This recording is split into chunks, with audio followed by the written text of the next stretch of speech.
NAC is one of the most researched supplements in the world, but most people don't really understand what it is or how to take it. It can be incredibly powerful and has even been used in hospitals for decades.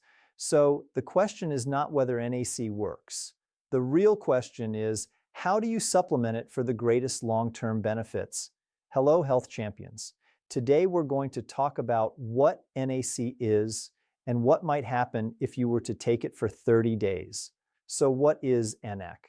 Well, there's this amino acid that the body uses called cysteine, and it contains sulfur, which is critical for making something called glutathione, which is our most important intracellular antioxidant. And usually cysteine is referred to as the rate-limiting ingredient for making glutathione. And that means that it's usually the one that is the bottleneck. It's the one that's in short supply. So if we don't have enough NAC or enough cysteine, then we don't have the raw materials. It's the thing that's usually missing for making glutathione. And NAC stands for N-Acetyl Cysteine, and that is really nothing more than a stable form of this amino acid cysteine, because cysteine in its free form is very unstable. That sulfur group reacts with things very, very quickly, so the acetyl group is added to the cysteine, and the N simply stands for nitrogen, which says that the acetyl group is attached to the nitrogen in the molecule of cysteine. So that's where the name comes from. But basically this acetyl group, it protects the sulfur group from reacting with things. So what's going to happen if we don't protect the cysteine is that it's going to oxidize almost immediately. And the two sulfur groups that are reactive, they're going to react with each other and get oxidized. And now two molecules of cysteine makes one molecule of cysteine. And now this is still the same compound, so to speak, but it doesn't work the same way and in the body. We can still use it to make glutathione, but it's very poorly utilized. So NAC is simply for protection, and it's a delivery vehicle. It's just a way to get the active form of cysteine from our digestive tract and into the cell where it can be converted to glutathione, because this is all about intracellular antioxidants. And by the way, when you get an active and potent form of NAC, it has to smell. It's going to have a sulfur smell to it. Someone described it as rotten eggs, and that's kind of harsh. It's not that bad, but once you open the bottle, and if there's capsules in there, you will definitely get a whiff. Now, once you eat the capsule, it's not going to taste bad. It's just when you open the bottle, there will definitely be a smell. And if you don't have that smell, then they've probably done something to it. Like, it's really not in the cysteine form, but it's in the cysteine form, or it's oxidized, or they have done something else to cover up the smell, and that means that it's not really active and potent anymore. So what's the big deal about glutathione? Well, glutathione is our primary intracellular antioxidants. So you hear so much about antioxidants, and we should eat foods with antioxidants, and some people promote supplements with antioxidants. But here is the primary intracellular antioxidant for humans. And why is that such a big deal? Well, intra, that means inside the cell. That's where the action is. That's where we make tissue. That's where all the enzymes are. That's where we make energy. That's where we manufacture stuff. And because of that, because that's where we make most of the energy, that's where almost all the oxidation in the body takes place. So that's where we need to have a strong antioxidant defense, and that's what glutathione is all about. And you can buy glutathione as supplement, but it's very hard to get it into the cell. It's too large a molecule to naturally make it in there. So they can design various different delivery vehicles, and that gets very expensive, and the absorption's still not that great. So you really want to make your own inside the cell, and that's what the cysteine that we just spoke of, the NAC, N-Acetyl Cysteine, that's what it's all about, because the NAC can get into the cell. It's the delivery vehicle that we talked about. So you can get the active form into the cell, and now you can make your own glutathione. So does NAC really work? There's really no question about that, because it's been around for a long, long time. It's been used by millions as a supplement for decades. But more than that, it's been researched for decades because it is so potent. And why do we know that? Because it's been used in hospitals for many, many years as what's called a mucolytic. And that means it thins out mucus. One of the things that get really thick and sticky in mucus are these disulfide bonds, and NAC can help break those disulfide bond and thin out the mucus. That's been the primary use in hospitals for a very long time, but it is also the standard of care. It is the thing to do for acute liver failure. So if someone comes into the emergency room and they have had an overdose, they've been taking too much of Tylenol, for example, or related compounds. And it doesn't mean that you had to swallow a whole bottle at one time. It means if you take even the recommended dose or even less than that, but you do it for a long time, you can still hurt your liver to the point where you get liver failure. And in that situation, the liver runs out of glutathione very, very rapidly. And the fastest way to replenish that is with NAC. So in the emergency room, they actually give people NAC intravenously. But here's what we need to understand. That is a high-dose, life-saving intervention. Just like medicine, it doesn't make you healthy. It keeps you alive when there is a crisis. But it doesn't restore the function that has been lost, that developed the problem in the first place. So a typical dose, if you supplement NAC in a capsule, a typical dose would be perhaps 600 milligrams. And what we have to understand is that is for short-term therapeutic use. This is if you have, for example, an acute oxidative stress from something, or if you want to do a short intensive support for the liver, you could take 600 milligrams and you'd be totally fine. And you could use it temporarily for a heavy detox load.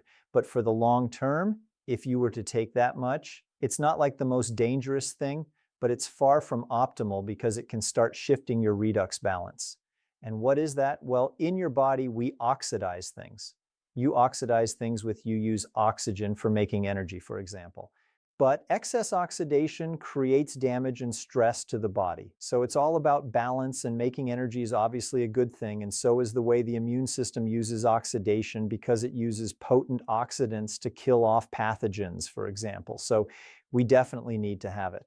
And then the opposite of oxidation is reduction. And when the body uses reduction, it uses it for things like repair and signaling. But if we take too much antioxidants, what could happen is we may blunt our normal cell responses, our normal cell signals, and we could also somewhat reduce our adaptive stress responses. And while we're looking to always make the cells more resilient, taking too many antioxidants could actually make the cells less resilient in the long run. So you want to think about redox balance as basically fire versus fire extinguishers. A fire can be really good. It produces heat. When we want heat, a little bit is a good thing. And at the same time, a fire extinguisher can be a really good thing when there is too much fire, when there is unwanted fire. So both are very appropriate. But if we let one take the upper hand just completely and dominate, now we're disturbing that balance. So even though cysteine is critical for glutathione manufacture, and we absolutely depend on glutathione, we don't need a whole lot. That's the key to understand. And cysteine does occur naturally in food, obviously, because we still survived and we still made glutathione before there were supplements. So the thing, though, about cysteine is most of it is used very, very quickly before it ever gets to the cells to make glutathione. And a lot of it is used by the intestinal cells. There's a huge turnover. You get a new stomach lining, you get a new gut lining every few days. And that takes a lot of amino acids and a lot of repair to replenish that. So a lot of the cysteine is used just to maintain your intestinal cells, and then it is converted to cysteine.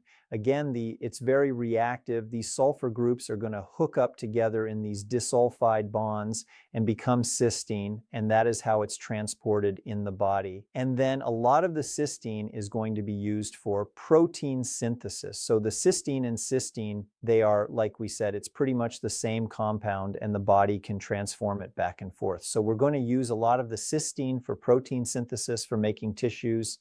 That's how what the body is built up of protein. And one of the amino acids is going to be cysteine. And as a result, very, very little of the cysteine actually reaches the inside of the cells of most cells to become glutathione. And then when we take NAC as a supplement, however, like we said, that's a protected delivery package. So NAC is going to bypass this digestion. It's going to bypass the oxidation. And then the NAC is delivered to the inside of the cell, and it can be used directly to make glutathione. But if the normal way for humans is to have such a small amount make it to the cell to become glutathione, why do we need supplementation at all? And the answer is that we have more stress and we have more toxins. We have more pollution. We have poor gut health. There's so many factors of stress that have changed since our ancestral times that what they got away with may not necessarily be enough for us anymore. So long-term dosing is about 100 milligrams. That's what you can take safely. That's going to be enough for long-term production. And we have to understand about NAC and cysteine that it's not the final product. It's not the thing that becomes glutathione. It is just one building block for glutathione, but it is the rate limiter. It's the thing that is usually in short supply. And 100 milligrams would be enough to support a long-term steady production of NAC. And at the same time, we can respect the body's normal balance and the feedback systems that we're not disturbing or pushing them too hard. So we always want the goal to be to support the physiology without forcing chemistry. We don't want to impose on the body's balance. We just want to support it. But for most people, taking NAC as a supplement, there is a missing piece, and that's called methylation. So what is methylation? That's the term that's been thrown around a lot, but what is it? Well, it is simply when you add a methyl group, and a methyl group is CH3. It's a carbon with 3 hydrogens attached to it. So it's a molecule that gets passed around a lot. So methylation is basically a transfer or a passing over of this CH3 group. And we do that a lot. We do that trillions of times per second. Every cell does this millions to billions of times in a day. So this is not some rare occurrence. This is one of the most basic principles in the body. And the purpose of methylation is to turn things on and off, to turn reactions on and off, to move things along, to make a process go faster or slower, or to neutralize toxins. So it functions in the body to detoxify hormones. Hormones are only supposed to be active for a certain time. We release them. Then they're supposed to be broken down so that they don't send their message forever. And toxins need to be neutralized and broken down. And it also helps regulate neurotransmitters. It is critical both in the manufacture of neurotransmitters and in turning them back off. Methylation is critical for DNA control. We all have a certain genome. That's our DNA. That's the composition of our DNA. But epigenetics is controlled by methylation, and that's how we express our genes, which can be very, very different. That's why lifestyle matters, even though we have a certain DNA. And for the purpose of this video, methylation is necessary for glutathione production and recycling. So glutathione doesn't just stay in one state, it gets converted back and forth. And we need methylation for all of that. And methylation is also necessary for taking NAC and cysteine and making glutathione. And here's why most of you should pay very close attention. There's a gene called MTHFR, and it codes for an enzyme called methyl tetrahydrofolate reductase. And this is a gene where more than 50% of the world's population has a variant of that gene where it's not working perfectly.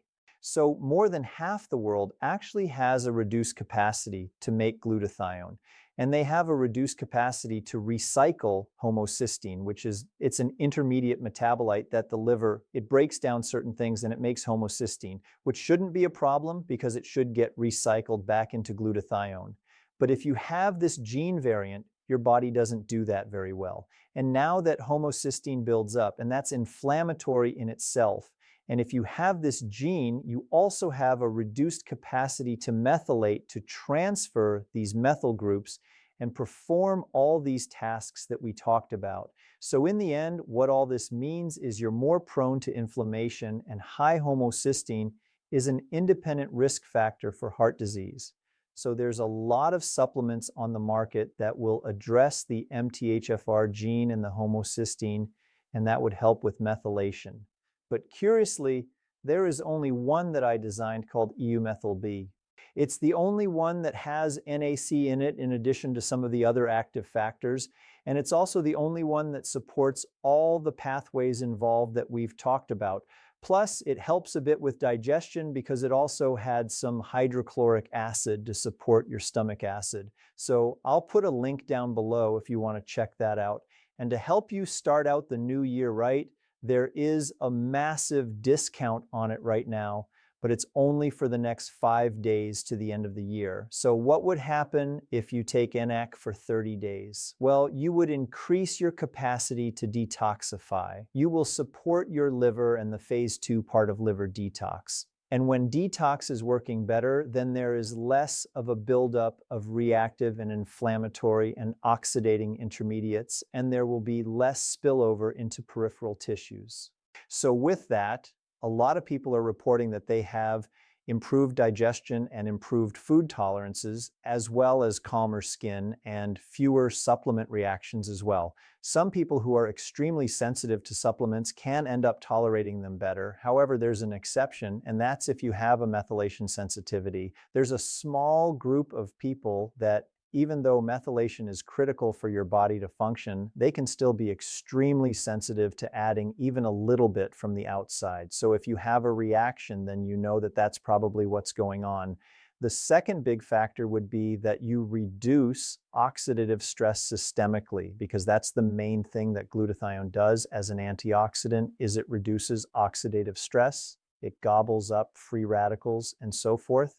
And with a reduction systemically, there would also be less oxidative disruptions in neurons, in your brain cells, in your signaling cells. And with that, there would be less interference with cellular signaling. And you would also see cleaner mitochondrial function. And why is that? Well, remember, making energy is oxidation. We use oxygen to burn fuel, and that all happens inside the mitochondria. So that's where most of this oxidative stress happens. And if we can control and balance that better, now the mitochondria are going to make their energy better. It's going to make B cleaner in that process.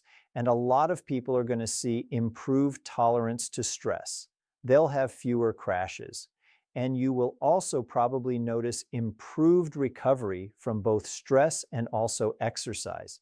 And the third big thing is that you would probably see improved methylation of neurotransmitters. Again, neurotransmitters are the signaling molecules for the nervous system, and they get created and turned off with this little methyl group that we talked about. So with that, we're likely to see an improvement in neurological regulation, and as a result, probably better regulation of your sympathetic-parasympathetic balance as well. So if we have less stress responses, less sympathetic activation at night, now chances are that you would find a cleaner headspace as well as better quality sleep. And the fourth big thing is the fact that NAC is a mucolytic. Remember, that's the primary use in hospitals, is to break down thick mucus. So you could probably see an improvement in mucosal and barrier function. So every cell layer, every edge, every shell, so to speak, is a barrier. So the skin is a barrier, your digestive tract is a barrier, your airways, that's a barrier. So first, NAC will help break down these disulfide bonds in the mucus that makes it thick. But also, we'd see less oxidative damage to the airway surfaces and to the intestinal surfaces. So we'd probably see an overall improvement in barrier integrity, fewer leaks, if you will. And with that, we'd see an improvement in mucus and respiration. And you could also see an improvement in the consistency of your digestion. So NAC can be very powerful and it's very inexpensive. But remember that it has to smell to be active, and it needs methylation to be converted for these processes to complete. And most people have some MTHFR compromise, which means that they can't utilize NAC efficiently, but they also need some other help to process their homocysteine. So for most people, this is a little bit bigger than just NAC, and most people would need a little bit more complete homocysteine support. If you enjoyed this video, you're going to love that one. And if you truly want to master health by understanding how the body really works, make sure you subscribe, hit that bell, and turn on all the notifications so you never miss a life-saving video.